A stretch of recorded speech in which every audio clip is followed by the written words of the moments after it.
BJP नेता मुख्तार अब्बास नकवी ने जहां एक आपातकाल को लेकर कांग्रेस को घेरा, वहीं नीट के मुद्दे पर अपनी बात रखते नजर आए। बीजेपी नेता मुख्तार अब्बास नकवी से खास बातचीत की भारत एक्सप्रेस संवाददाता कमलेश ने।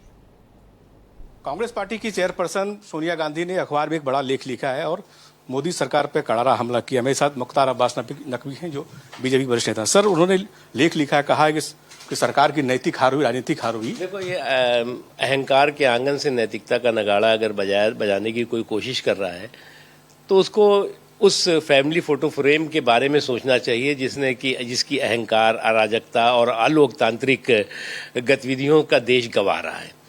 जहाँ तक सवाल है, उनको आपत्ति है आपातकाल की अराजकता, आपातकाल का जुर्म ऐसा एक काला अध्याय है इस देश के लोकतंत्र का जिसको कि कभी भुलाया नहीं जा सकता। और मैं तो 17 साल का था, आपातकाल के जुल्म और अत्याचार और अराजकता का शिकार रहा हूँ। 17 साल की उम्र में जेल में रहा हूँ।